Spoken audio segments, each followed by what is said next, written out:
Today we talk about the power of names. Something a lot of people look over, but it has a significant impact on your game.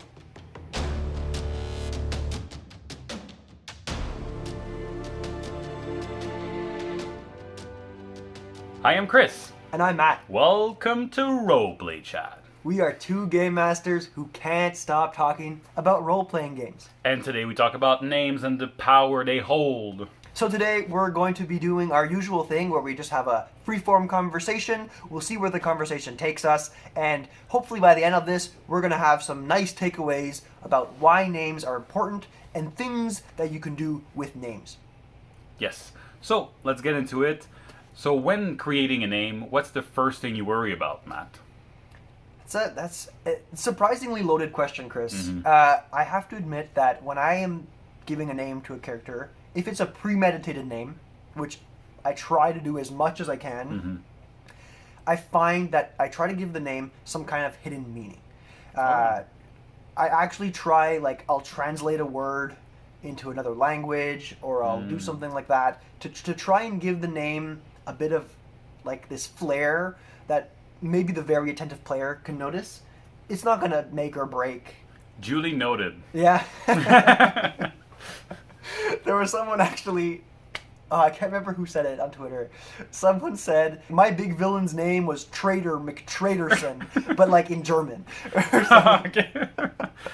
And so the players never really caught on, but if they would have translated it, they would have seen it from a mile away. It's not to that extent, but I do like to give kind of it's almost like an Easter egg, for most of my NPCs and characters. That's cool. Mostly I like the fact that you're using languages to translate, and for me what I think about that is you can actually choose which language goes to. Maybe if you're creating a dwarf, it's going to be a specific language that's more guttural or something like that, where with the Elvish you would use something a bit more Maybe musical. a more romantic language. Yeah. So that can actually go to what I worry about, which is consistency in the names. I like to have names that if you hear, okay, this is probably a dwarf, this is probably a human, this is probably an elf. And I don't go with translation with languages, but I usually go with type of syllables, like words with K, Ka, Kum are dwarvish, the Fs are more elvish. Cool. So I tend just to play with syllables, to be honest. The cardinal sin of naming something is you're not ready and you give a name that just breaks what you're trying to build. If I'm building dwarves with specific type of names and somebody asks and I just can come up with Bob, I'm breaking immersion. Yeah. There's the power of the good name just as there is the power of the bad name. And I mean, the number one tool is prepare a list of names before. That's what I do. Last game, we were playing in a dwarf city. I just came up with, it literally took me a minute, and I came up with 4 names. Whenever I'm going to use it, I know I'm going to need dwarfs. I know I'm not going to need new human, so I'm not even concerning myself with this. So at one point, people came in, I had them ready, I look ready, I look prepared. There's actually something that I've been using a lot lately. It's called the Gary Gygax Compendium of Names, and it's this PDF that I found online. It's hundreds of pages of names sorted by region, in the world. So they'll have very Italian names, or very French names, or very Australian names, or Polynesian names, or everything. It's all categorized: male, female, nondescript, last names, first names, you name it, it's there. It's You name it. Useful. Yeah, no pun intended, actually. So I think that covers what we worry about when we... I think the basics, right? The basics of it, yeah. But when we had a conversation a little while ago, Chris, we had some pretty interesting ways to use names other than just to name people. Considerations, if you will. Yeah. The one that I would like to focus on, I think, is something that happened in one of our most recent games, where we as players, we accomplished an interesting and difficult feat. And then at the end of it all, in addition to the treasures that we acquired, you gave us a title. Yeah, and we actually stopped and spent, I don't know how long, probably too long, like let's say, I don't know, 7 minutes figuring out a name, a cool name, and everything was like, oh, this is not cool enough, this is not. And we saw there the power of a good name. If you're just called like the Dwarf Friends, it's nice, but if you're called like Could be better. the Freer of Kings, or like something that has like a lot of weight behind it, then you feel cool, and you feel like you can actually like leverage this with other people later. And it's really, yeah, it's like this reward, right? It was basically a reward, a reputation that was associated with that name. And it also, I think, has this second layer to it, right? If you give a character or a group of characters a name, they kind of rally around it. They unite around it. And if you're having problems with team synergy, for instance, this could be a interesting way to address that. If all of the people in the party are now associated with this title, they kind of feel ownership of the group. They feel like they belong in the group. So it not only do you reward them to be able to use that reputation elsewhere, but you help bond the characters together. Something that we're doing in our game, when we started playing in my pirate campaign, I just gave you guys a name. Yeah. Right out of the gate, I said, you guys are part of the Wavebreaker, and you are the Blue Crew.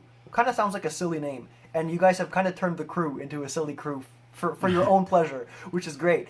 But it right out of the gate, game one, everyone was on the same page. We're a crew. And also, the effect is that even NPCs that are part of the crew, when something happens to them, they're in danger, we feel like we want to save them. It's not only some other guy, that NPC that I don't really care about. He's part of my crew.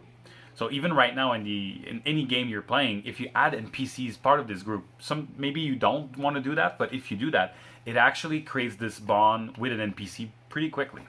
What about using nicknames? Have you used nicknames in the past? I use I've experienced nickname mostly negatively. Okay. So if someone calls me boy in a game, it's like, you boy, and my character is maybe entitled to a higher level of respect, using those kind of nickname can kind of be seen as an insult. Yeah. Right? So I think using nicknames are a good way to convey the relationship between two NPC. Between NPCs. So if you call it friend or human or something that, or the tall one or the blue one, or just saying words like that have meaning behind them. Yeah. And I actually like that you went for the negative side, because there's also a positive side. You can have an NPC reward, again, I guess, the players with a positive nickname that demonstrate that this NPC has a they value you. They want to be in contact with you. They're close to you. You can also do this between party members. I have one character who calls every human small human. Even if they're not small, he just calls them small human. And I mean, I guess it's not really a nickname, but as soon as he calls a human not that, it's going to become important. Interesting.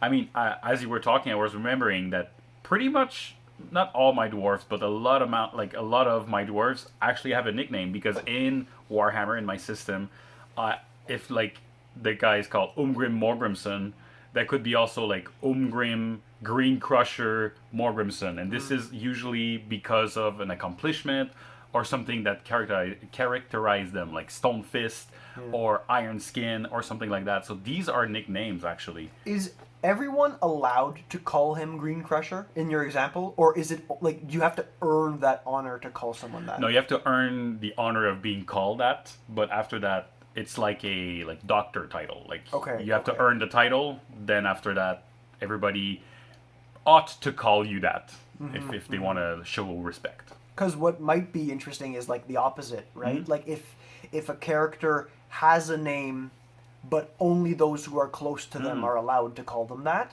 That's interesting. If there's a king, and the king is named King Theodore, everyone should call them Your Highness or King or what have you.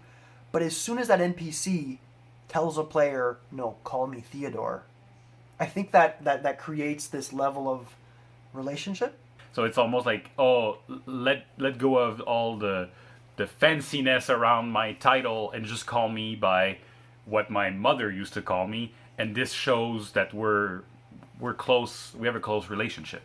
So that's interesting, and you can even push it further where the person doesn't tell their real name to a lot of people and just tell them to a selected amount of people. It's like anybody that calls them that will be like, no, you're not calling me this. This is for my friends. Yeah. You're calling me Mr. T.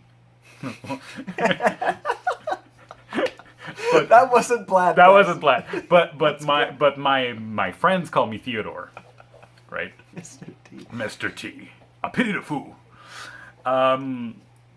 Yeah, something maybe we ought to talk about is the effect of not naming a character. And by that, I don't really mean not naming. I mean the name is not known to the players. Yeah. Something that happened into my game is that I give a description of basically a big villain.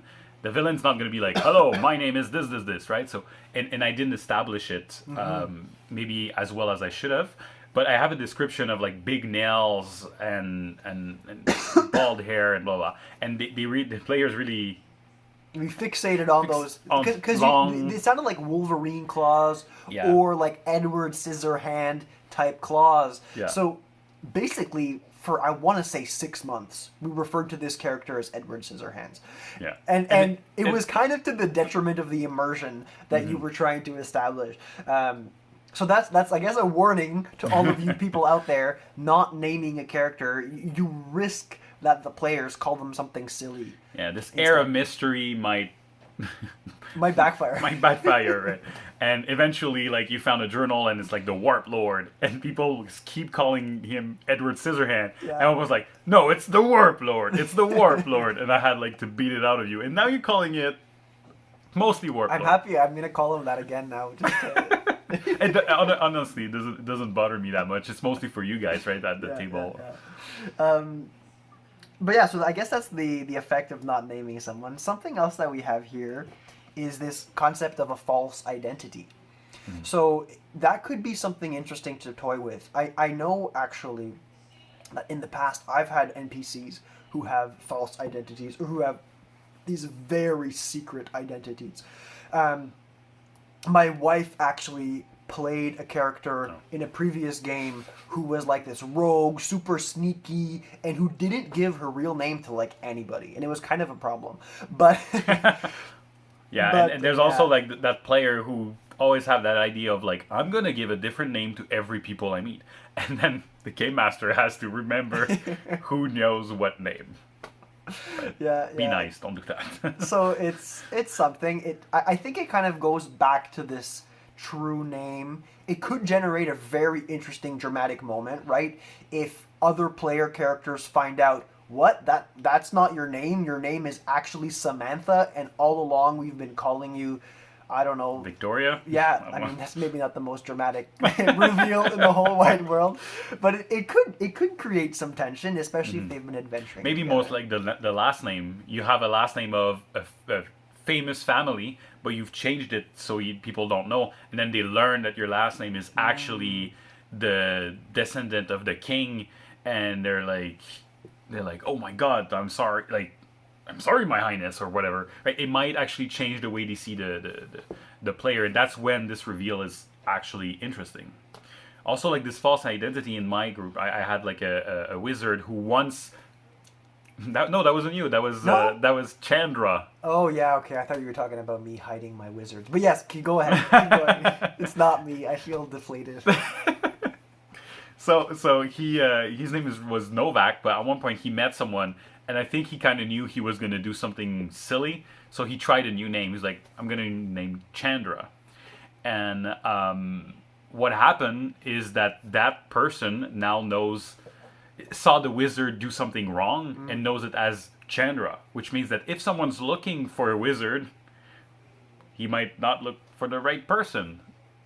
Something else that's happening actually in one of my games is one of my players, doesn't have a real name for his character. And I mean, I'm not saying this badly. He has a nickname. He calls himself Meat Hook. Because he's got a hook on his hand, and that's his name. Everybody knows him as that. And I'm pretty sure even the player doesn't know the name of Meathook, the true name of Meathook. So it actually presents this very interesting storytelling moment. You know, there's this hole in the character's background that we can work together and develop. Maybe his first name is a famous pirate's name and he doesn't want to be associated with that name. Or maybe he's ashamed of his last name because his father betrayed someone and now he doesn't want to be associated with it. So these are all things like it leaves a bunch of open doors for future NPCs, future events to be tied into this character. So sometimes a lack of a name can be an opportunity. Yeah, even to type characters at the backdrop behind. We saw it in, if you're watching Critical Role, Ford Stone, much later in the story, learned that there was some kind of possible relationship with Caduceus' story. So this can actually make things very interesting by adding layers.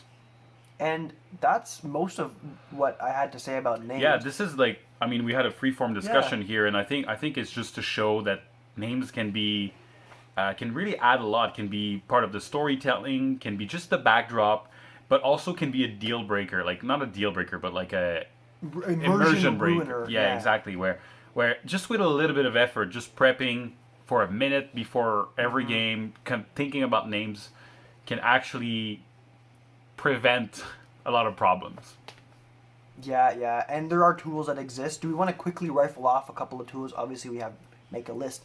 Got the Gary Gygax book of names, things like name generators. I'm not a big fan of them, but it's an option. Something I like to do is I think I got that from someone else, and it was basically take a real name, something like Kevin, and then start playing with vowels and c'est quoi consonant? Consonants, and that way, like Kevin becomes Kovan. Oh, that sounds more fantastic, but still is believable. That's kind of the way I come up with names pretty quickly. That's all about names for now. Next week, we're going to do a condensed version of this where we rifle off, things to consider, tips to consider about names so that you can have better names in your game if that's something you care about. Otherwise, between now and then, feel free to reach out to us. You can do so by contacting us on Twitter. That's at roll_play_chat. Or we have an email. That's contactroleplaychat@gmail.com. So I hope you guys enjoyed this episode. That's it for names. Right, Chris? Right, Matt? Let's call it a chat. So you walk inside from the cold, rainy weather into the bar. You find a few patrons. There's a bartender behind the desk. What do you do? What's your name, bartender? My name is Rickard Malson. Did you just look at the brands of the beers right there? Yeah, I did. Shame.